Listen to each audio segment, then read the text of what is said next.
Voici une vidéo qui va vous présenter le concept d'association dans un modèle conceptuel, association entre deux entités.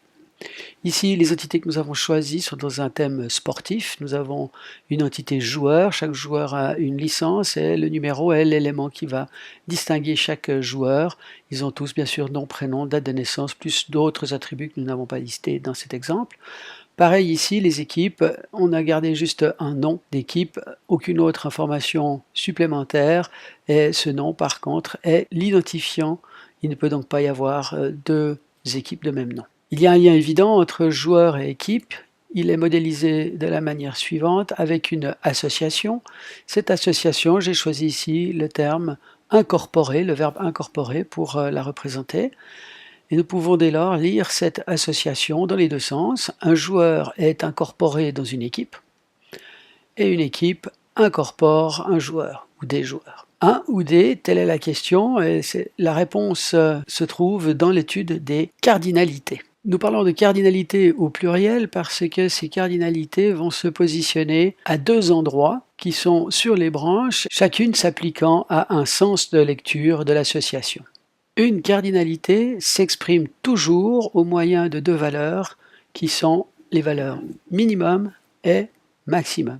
Le nombre minimum de fois qu'un joueur sera incorporé dans une équipe et le nombre maximum de fois que le joueur pourra être incorporé dans une équipe. Ces minimums sont exprimés avec des valeurs. En ce qui concerne le minimum, il s'agit toujours de 0 ou de 1. Alors que pour le maximum, il s'agit toujours de 1 ou de n qui signifie plusieurs. Par conséquent, nous avons 4 valeurs possibles que nous allons retrouver sur nos branches. Ce sera une cardinalité soit de 0,1, 0,n, 1,1 ou 1,n. Toute autre combinaison est illégale.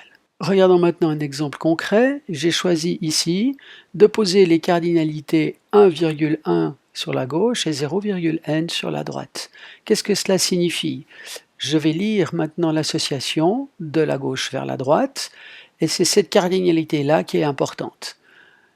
Un joueur est incorporé dans une équipe au minimum une fois et au maximum une fois. En français, cela signifie qu'un joueur ne peut appartenir qu'à une et une seule équipe. Dans l'autre sens, une équipe incorpore des joueurs, au minimum 0 joueurs et au maximum n, c'est-à-dire plusieurs joueurs. En français, une équipe peut être vide momentanément et peut ensuite contenir plusieurs joueurs. Regardons une deuxième version de notre modèle. On voit maintenant que la cardinalité ici n'est plus de 1,1 mais de 0,1. Cela signifie que un joueur peut appartenir à au minimum 0 équipe. Donc en français, cela va dire qu'un joueur peut être enregistré à un moment donné dans aucune équipe. Mon système pourra donc lister des joueurs qui n'ont aucune équipe. Le modèle précédent interdisait cela. Les deux modèles sont parfaitement justes, simplement ils représentent deux réalités différentes. Regardons maintenant une troisième version. Cette fois, la cardinalité est de 1,n, ce qui va signifier qu'un joueur doit maintenant appartenir à une équipe, mais il peut appartenir à plusieurs équipes. À nouveau, ce modèle n'est pas plus juste ou plus faux que les deux précédents, il est simplement différent et exprime une réalité différente.